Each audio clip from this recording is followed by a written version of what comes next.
The cargo ship Steadfast moved slowly through the darkness of space.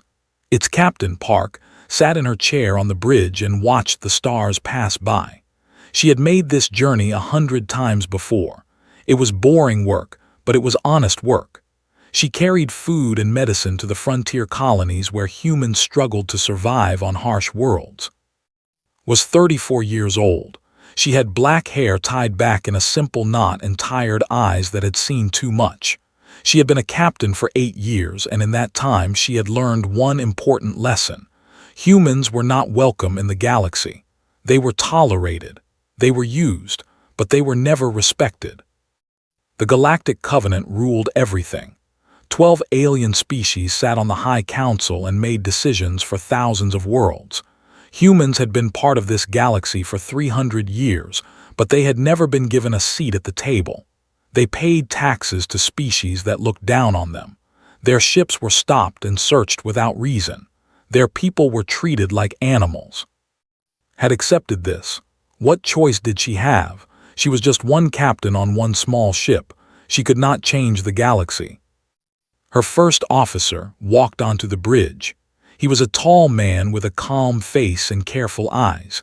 He never spoke without thinking first, trusted him more than anyone else on her crew. "Captain," he said quietly, "we have a problem." Looked at the main screen. A Covenant patrol ship was approaching. It was a vessel 3 times the size of the Steadfast. They were one of the ruling species. They had smooth gray skin and 4 arms. They believed they were better than everyone else, especially humans. "They are ordering us to stop," said. Sighed, "Of course they are." She had been through this many times.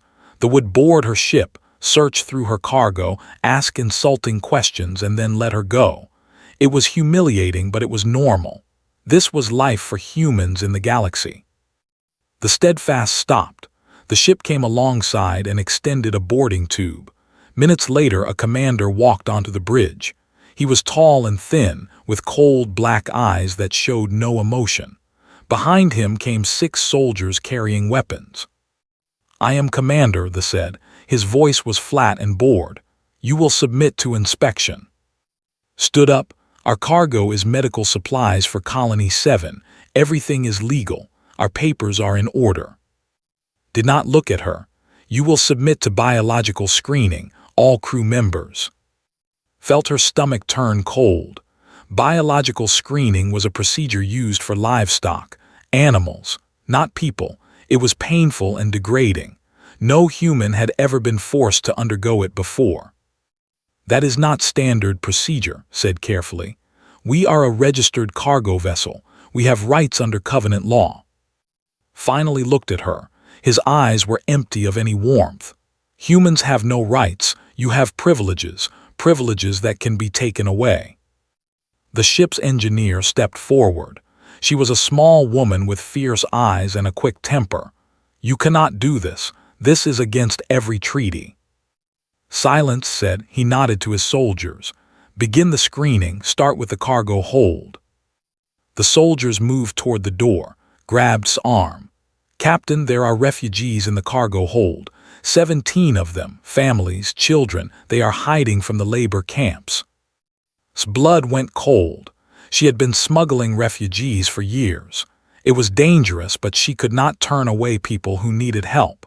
Now those people were about to be discovered. She heard screaming from the cargo hold. Then she heard weapons fire. Ran. She pushed past the soldiers and ran down the corridor. When she reached the cargo hold, she saw something that would stay with her forever. The refugees were dead, all 17 of them. Men, women, and children lay on the floor in pools of blood. A small girl, no more than 5 years old, stared at the ceiling with empty eyes. She was still holding a toy bear. The soldiers stood over the bodies. Their weapons were still smoking. "Illegal passengers," one of them said. "They tried to run. We had no choice." Could not speak. She could not move. She could only stare at the little girl with the toy bear. Appeared beside her. "This is what happens when humans break the law. Remember this, Captain. Tell your people." The left, they took nothing. They filed no report. They simply left as if nothing had happened. Stood in the cargo hold for a long time, and found her there, still staring at the bodies. "Captain," said softly, "what do we do?" Looked at him. Something had changed in her eyes. The tired acceptance was gone. In its place was something cold and hard. "I recorded everything," she said. "Every camera on this ship was running. The galaxy is going to see what happened here." She was right. Within days, the footage spread across every human world. People watched the murder children. They watched call them animals. They watched, and something broke inside humanity. For 300 years, humans had accepted their place. They had bowed their heads and followed the rules. They had hoped that someday the galaxy would accept them. That hope died in the cargo hold of the Steadfast. On Earth, the nations that had argued for centuries came together. They formed the Terran Defense Coalition. They chose Admiral Lee to lead them. He was an old soldier with white hair and eyes like steel. He had waited his whole life for this moment. He sent a message to every corner of the galaxy. His voice was calm and steady, but his words shook the stars. "You have mistaken our patience for weakness. You have mistaken our kindness for submission. We gave you centuries to treat us as equals. You chose otherwise. This is your answer." Earth declared war on the Galactic Covenant. The galaxy laughed. Humans were weak. Humans were primitive. Humans would be crushed in weeks. They did not understand. They had never understood. Humanity was done asking for respect. Now they would take it. The High Council met in their great chamber on the capital world of Prime. 12 species sat in a circle, their representatives dressed in fine robes and glittering jewelry. They had ruled the galaxy for 10,000 years. They had crushed rebellions before. This would be no different. High Counselor of the stood at the center of the chamber. He was old and thin, with gray skin that had turned almost white with age. He had held power for 60 years, and he had never known fear. "The humans have declared war," he said. His voice echoed through the chamber. "This is amusing. What do they have? A few cargo ships, some old frigates that should have been scrapped decades ago. Their entire fleet could not challenge a single Covenant battle group." The other counselors nodded and laughed. The representative, a creature covered in blue scales, leaned forward. "Our military analysts project the war will last 6 weeks," he said. "Perhaps less. The humans have no real weapons, no real ships, no real soldiers. They are farmers and laborers. They build our buildings and clean our streets. They do not know how to fight." Smiled. "We will send a punitive fleet. We will remind them of their place. And when they surrender, we will make examples of their leaders. The galaxy will see what happens to species that forget where they belong." The council voted. The decision was unanimous. 300 warships would be sent to Earth. The human rebellion would be crushed before it truly began. But something strange happened in the weeks that followed. The humans disappeared. Their cargo ships stopped appearing on trade routes. Their colonies went dark, sending no transmissions and accepting no visitors. The Sol system, where Earth orbited its small yellow star, became completely silent. The WHO prided themselves on their spies and their intelligence networks, sent scouts to investigate. Small ships with advanced sensors slipped into the Sol system, expecting to find a frightened species hiding on there. None of the scouts returned. "Dismiss this as technical failures. Human space is primitive," he said. "Our ships probably suffered malfunctions in their inferior systems." But some of the counselors were not so sure. The representative, a tall being with silver skin and 3 eyes, spoke quietly to her colleagues. 17 scout ships," she said. "All lost, all silent, something is wrong." Ignored her. He was too proud to admit concern. The punitive fleet continued its preparations. Far away, in the Sol system, the truth was very different from what the Covenant imagined. Deep beneath the red surface of Mars, General walked through a tunnel that stretched for miles. She was a short woman with gray hair and a face lined with years of stress. She had served humanity her entire life, and she had kept the biggest secret in human history. Around her, shipyards hummed with activity. Thousands of workers moved between massive construction bays where warships took shape, not old cargo ships converted into fighters, real warships, ships designed from the ground up for one purpose: war. Project Horizon had been running for 40 years, long before Park watched children die, long before Admiral Lee declared war, long before anyone outside a small circle knew that humanity was preparing for this day. Stopped beside a viewing window and looked out at the fleet. 400 ships floated in the underground cavern. They were sleek and black, shaped like daggers, covered in weapons that the Covenant had never seen. Each one was faster, stronger, and more advanced than anything the aliens had built. "How did we do it?" her aide asked. He was young and had only recently been brought into the secret. "How did we build all this without them knowing?" Smiled. "They never looked. They thought we were too primitive to threaten them. They thought we spent our time farming and mining and serving them. They never imagined we could do anything else." On a frozen moon at the edge of the solar system, another secret was being completed. Doctor stood before a machine that glowed with soft blue light. She was 42 years old, with messy hair and clothes stained with oil and chemicals. She had not slept in 3 days. She did not care. She was about to change everything. The fold drive was her life's work. The Covenant used faster-than-light engines that bent space around their ships, allowing them to travel between stars in days or weeks. The fold drive was different. It did not bend space. It folded it. A ship using the fold drive could appear anywhere in the galaxy instantly. No warning, no trace. Ran her final calculations. Her hands were shaking. If she was wrong, the drive would tear itself apart. If she was right, humanity would have the greatest advantage in the history of warfare. She pressed the activation button. The machine hummed. Light pulsed, and a small drone on the other side of the moon vanished, only to reappear beside her a heartbeat later. Sat down heavily. Tears ran down her face. "It works," she whispered. "It actually works." On Earth, in a bunker buried beneath a mountain, Director Minu reviewed intelligence reports. He was a thin man with glasses and a quiet voice, but he was the most dangerous person in the solar system. For 30 years, he had run Terran intelligence. For 30 years, he had been placing agents throughout Covenant space. The aliens never suspected. Why would they? Humans were servants. They cleaned floors and carried cargo and did the jobs no other species wanted. They were invisible, and invisible people hear everything. Minu knew the location of every Covenant military base.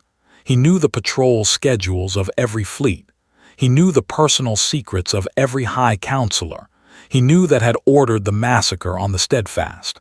He knew that some species on the Council opposed the war. He knew exactly where to strike and when. He picked up a communication device and spoke quietly. "Tell Admiral Lee that we are ready. The fleet is built. The drive is functional. Our intelligence is complete." He paused and looked at a map of the galaxy spread across his wall. 300 years of suffering. 300 years of humiliation. It all came down to this moment. "Tell him," Minu continued, "that the silence is over." The Covenant had laughed at humanity's declaration of war. They had assumed the silence from the Sol system meant fear. They had imagined terrified humans hiding on their little planet, waiting to be punished. They were wrong. The silence was not fear. The silence was focus.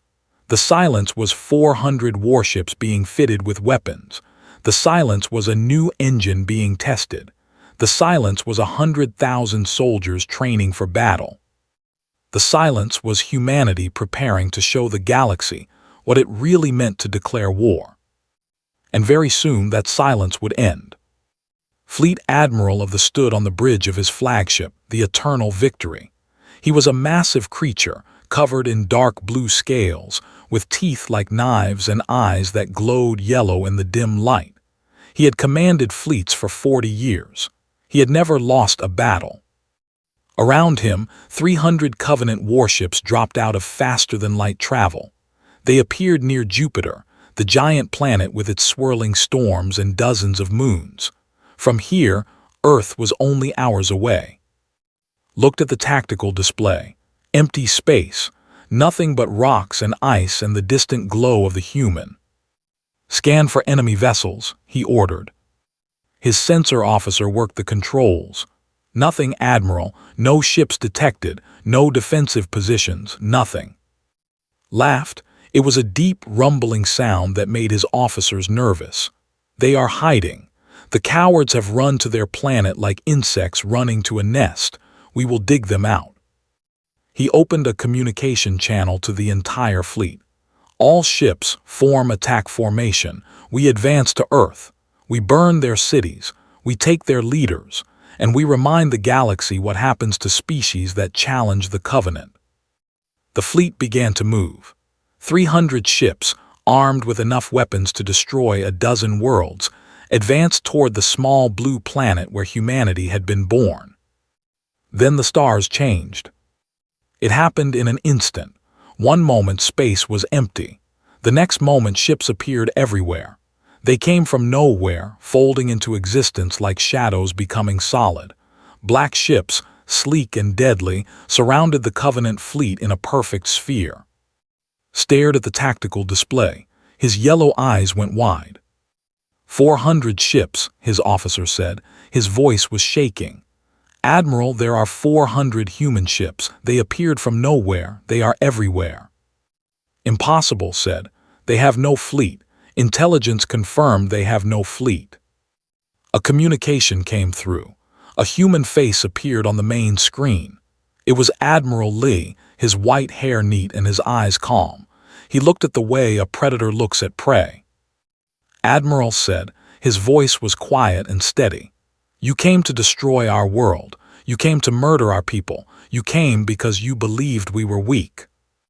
He paused. Something like a smile touched his old face. "You were wrong." The transmission ended. The attack began. Commander Shin flew at the front of the first assault wing. She was 28 years old, with quick hands and quicker reflexes. She had trained for this moment since she was 16. Every simulation, every drill, every sleepless night had led to this. Her squadron of 12 fighters screamed toward the Covenant formation. The enemy ships were larger and more heavily armored, but they were slow. They were designed to fight other Covenant vessels in formal, predictable battles. Humans did not fight formal battles. "Split formation," ordered. "Attack pattern Delta, hit them and move. Do not give them targets." Her fighters scattered like leaves in a wind. They dove between the massive Covenant ships, firing at weak points that Terran intelligence had identified years ago. Engine ports, shield generators, communication arrays. The Covenant captains tried to respond, but they were not prepared. Their weapons were designed to hit large, slow targets. The human fighters were small and fast and never stayed in one place. It was like trying to swat flies with a hammer. In the chaos, the larger human ships moved in. They used the fold drive to appear behind enemy vessels, fire devastating volleys, and then disappear before the Covenant could return fire. The enemy never knew where the next attack would come from. Screamed orders from his bridge. "Concentrate fire, form defensive lines, protect the flagship." But his fleet was falling apart. Ships exploded in flashes of light. Escape pods filled the space between battles. The perfect formation dissolved into chaos. And the humans kept coming. Lieutenant Colonel Ryu led the boarding teams. He was a large man with scars on his face and hands that had broken many bones. He had grown up on a frontier colony where humans were treated like slaves. He had watched his family suffer under Covenant rule. He had been waiting for this day his entire life. His shuttle latched onto the Eternal Victory, cutting through the hull with plasma torches. and his soldiers poured into the enemy flagship, weapons ready. The guards fought back, but they were not trained for close combat. They relied on their technology and their superior numbers. They had never faced enemies who fought with nothing to lose. Moved through the corridors like a ghost, he killed without hesitation and without mercy. Room by room, deck by deck, his team pushed toward the bridge. The battle outside lasted 4 hours. When it ended, the Covenant fleet was destroyed. 273 ships were burning wreckage. 42 had surrendered and were captured. Human losses were 31 vessels. It was the most one-sided battle in galactic history. On the bridge of the Eternal Victory, found Admiral. The great warrior was hiding behind his command chair. His yellow eyes were filled with terror. "Please," said, "I surrender. I'm a prisoner of war. You must treat me according to the conventions." Looked at him for a long moment. He thought about all the humans who had begged for mercy over the centuries. He thought about the children on the Steadfast. He thought about his own family. Then he lowered his weapon. "You are right," he said. "We are not like you. We follow the rules of war." He forced to stand before a camera. He forced the Admiral to watch footage of the battle, of his fleet being destroyed, of everything he had believed being proven wrong. Then sent a message to the entire galaxy. Every world, every station, every ship received the same transmission. It showed the burning wreckage of the Covenant fleet. It showed the captured ships. It showed Admiral trembling with fear. And it included a single statement from Admiral Lee. "You sent 300 ships to remind us of our place. We are sending one survivor to remind you of yours." Was put in a life pod and ejected toward Covenant space. The galaxy received the message. The galaxy watched the footage, and the galaxy finally understood. Humanity was not weak. Humanity was not primitive. Humanity had been waiting, watching, preparing. The laughter stopped. The fear began. The war spread across the galaxy like fire through dry grass. Admiral Lee stood on the bridge of his flagship, the Endurance. Around him, holographic displays showed the positions of human fleets throughout Covenant space. Blue dots represented his forces. Red dots represented the enemy. 6 months ago, the map had been almost entirely red. Now blue dots appeared everywhere. Was 72 years old. His hair was white and his face was lined with age, but his mind was sharp and his will was iron. He had waited his entire life for this war. He had trained for it, planned for it, dreamed of it. Now he was winning it. "Report from the Third Fleet," his communications officer said. "They have destroyed the shipyards at Prime. Enemy reinforcements will be delayed by months." Nodded, and the Fifth Fleet. "They captured the fuel depot at 7. The Covenant's eastern forces are now cut off from supply lines." This was how humanity fought, not with brute force but with intelligence and precision. They struck military targets and supply chains. They captured strategic positions and communication hubs. They avoided civilian populations entirely.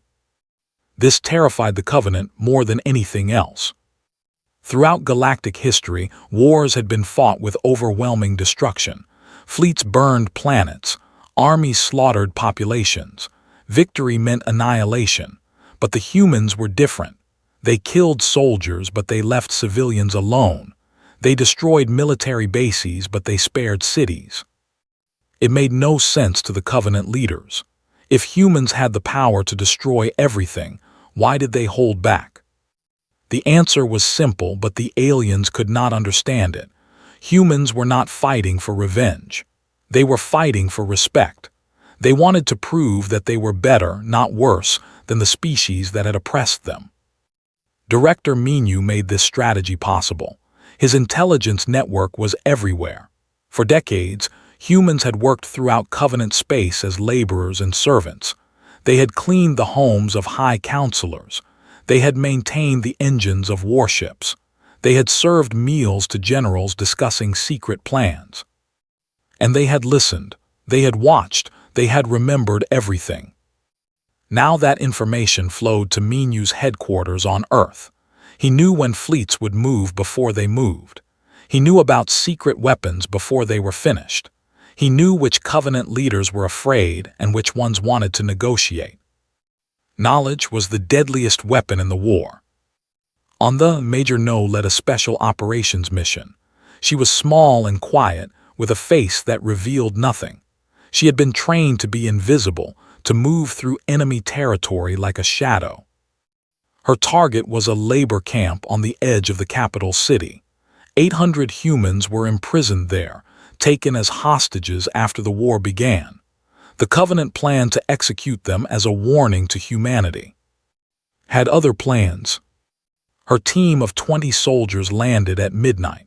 They wore black suits that absorbed light and masked their heat signatures. They carried weapons that made no sound. They moved through the camp's defenses like ghosts. The guards died without knowing they were under attack. One moment they were standing at their posts. The next moment they were on the ground, silent forever. Found the prisoners in a massive holding building. They were thin and weak, with haunted eyes and bruised bodies. Many of them had been tortured. All of them had been told they would die. "Who are you?" an old man asked. His voice was hoarse from screaming.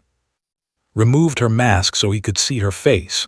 "We are from Earth. We are taking you home." The old man began to cry.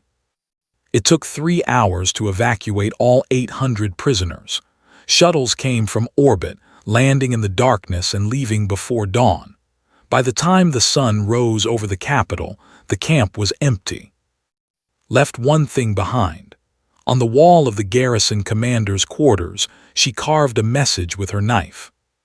"We remember everything." The news of the rescue spread across the galaxy. Other species watched and whispered. Humans had reached the itself. Humans had walked through their defenses like they did not exist. Humans had taken their prisoners and left a warning.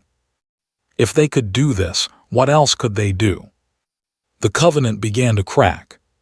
3 species from the war, they who had always treated humans fairly, announced that they would not fight to preserve injustice. The end followed. They had seen the footage from the first battle. They knew the war was already lost. High Counselor refused to accept defeat. He called an emergency meeting of the remaining council members. They gathered in a secret chamber, far from the capitals that human ships might target. Stood before them, his old body trembling with rage. "We are losing because we are not fighting hard enough," he said. "We have been too gentle, too careful. It is time to end this once and for all." He activated a holographic display. An image appeared, a ship the size of a small moon, covered in ancient symbols and massive weapons arrays. "The Celestial Hammer," said. "It has not been used in 10,000 years. It was built to destroy planets, to collapse stars, to end civilizations. It is time to bring it out of storage." The other counselors stared at the image. Some of them looked frightened, others looked eager. "We will take this weapon to the Sol system," continued. "We will destroy Earth. We will kill every human in existence, and the galaxy will remember why the Covenant must never be challenged." The vote was close. 4 species voted against, 5 voted in favor. The motion passed. The Celestial Hammer began its long journey toward human space. It was the most powerful weapon ever created, a machine designed to end worlds.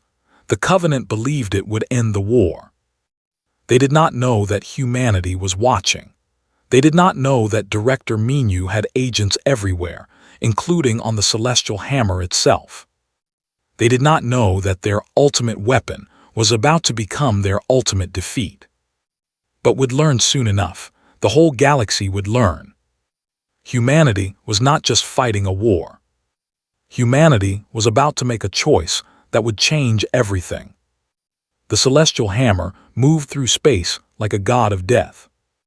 It was enormous. A moon turned into a weapon, covered in ancient technology that could tear apart the fabric of reality itself. Its main cannon could collapse a star. Its secondary weapons could turn planets into dust. For 10,000 years, it had sat in a hidden storage facility, waiting to be used again. Now it approached the Sol system, surrounded by the last great fleet of the Covenant. 200 warships escorted the ancient weapon, their crews eager to witness the destruction of humanity. High Counselor stood on the command deck of the Celestial Hammer. He had come personally to watch Earth die. After months of humiliation, after watching his species lose battle after battle, he would finally have his revenge. "Begin charging the main weapon," he ordered. "Target the human." Deep in the heart of the massive ship, ancient engines began to wake. Power flowed through systems that had been dormant for. The Celestial Hammer prepared to do what it was built to do. 3 light-years away, in the Sol system, Admiral Lee received the final intelligence report. "The weapon is at full power," Director Minu said through the communication screen. "They will fire within 6 hours." Nodded slowly. He looked around the bridge of the Endurance at his crew. They were young men and women who had fought bravely throughout the war. They trusted him completely. "Is Doctor ready?" he asked. "She is." Took a deep breath. This was the moment everything had been building toward, the moment that would define humanity forever. "Then we proceed with the plan." Captain Park sat in the pilot seat of a small assault ship. She was not the same woman who had watched children die in her cargo hold. That woman had been tired and defeated. This woman was cold and determined. She had a purpose now. Behind her sat 50 of the best soldiers in the human fleet. They carried weapons and explosives. They were ready to die if necessary. Doctor's voice came through the speaker. "Captain Park, the fold drive is locked onto the Celestial Hammer's core. Are you ready?" Looked at her team. They nodded. "We are ready." The universe twisted around them. One moment they were in the Sol system. The next moment they were inside the Celestial Hammer, in a maintenance corridor near the central reactor. Alarms immediately began screaming. Guards rushed toward the intrusion, weapons firing. "Move!" shouted. The assault team spread through the corridors. They fought with speed and precision, clearing paths toward their objectives. Some would plant explosives on the weapon systems. Some would capture the communication arrays, and would lead a team to the command deck. She had unfinished business with. The battle inside the Celestial Hammer was brutal and close. Humans fought in narrow corridors, around massive engines, across bridges spanning bottomless shafts. Bodies fell on both sides. But the humans had trained for this exact scenario. They knew the layout of the ship from intelligence reports. They knew where the guards would be stationed. They knew the weaknesses of every defense system. They had not trained for anything. They had believed the war was already won. Reached the command deck with 12 soldiers still alive. They blasted through the doors and poured into the room, weapons firing. And there, cowering behind his chair just like Admiral had months before, was High Counselor. Walked toward him slowly. Her weapon was aimed at his head. Around them, her soldiers secured the room and took control of the weapon systems. "You," said, his voice was weak with fear. "You are the captain, the one from the cargo ship." "Yes," said, "I am the one who watched your people murder children. I am the one who recorded everything. I am the reason this war began." Shook his head. "It was not me, it was Commander. I gave no such order. You created the system that made it possible. You built a galaxy where humans could be killed without consequence. You treated us like animals for 300 years, stepped closer. And now you are going to watch everything you built fall apart." She did not kill him. Instead, she forced him to stand before the main viewport. Outside, the Sol system was visible, Earth glowing blue and beautiful in the distance. "Doctor," said into her communicator, "we have control of the weapon systems. Redirect the targeting array." There was a pause. Then's voice came through, tired but triumphant. "Redirecting now. New target locked." The celestial hammer's massive cannon turned away from Earth. It rotated slowly, pointing toward a different part of the galaxy, toward the Covenant capital world, where the High Council sat and the ruling species made their homes. Stared at the display in horror. "No, you cannot." Watched his face. "We could destroy you. Right now, with your own weapon, we could end the Covenant forever. We could kill billions of your people the way you plan to kill billions of ours." She paused, the moment stretched out, heavy with possibility. "But we will not." Opened a communication channel. Her voice was broadcast to every world in the galaxy, every station, every ship. Every being in existence could hear her words. "For 300 years we asked for nothing but respect. You gave us chains. You gave us suffering. You gave us reasons to hate. And when we finally had the power to destroy you, to do to you what you tried to do to us, we chose mercy." She looked at who was shaking with disbelief. "Not because we are weak, because we are better. The war ends now. But the galaxy will never forget what you tried to do, and you will never forget what we chose not to." The celestial hammer powered down. Its ancient weapon systems went dark. Teams of human engineers began the process of dismantling it piece by piece. In the months that followed, the Covenant dissolved. Species that had ruled together for 10,000 years went their separate ways. Some apologized to humanity. Some simply disappeared. The old order was gone forever. Humanity took its place on the galactic stage, not as conquerors but as equals. They built new alliances with species that had shown them kindness. They helped rebuild worlds that had been damaged in the war. They proved, day after day, that they were exactly what they had claimed to be. Park returned to the Steadfast. She went back to carrying cargo between the stars, but everything was different now. When she landed at alien ports, people looked at her with respect. When she walked through stations, they moved aside and nodded. She never forgot the children who had died in her cargo hold. She carried their memory with her everywhere. But she also carried something else, pride in what humanity had become. Years later, alien children would ask their parents a question that had no easy answer. Why did not the humans destroy us when they could? And the parents would tell them the story of 300 years of suffering, the story of a war fought with discipline and restraint, the story of a moment when humanity held the power of gods and chose not to use it. Because they wanted us to be better, the parents would say, and they believed we could be. It was the greatest victory humanity ever won, not with weapons or ships or soldiers, with a choice. And that choice changed the galaxy forever.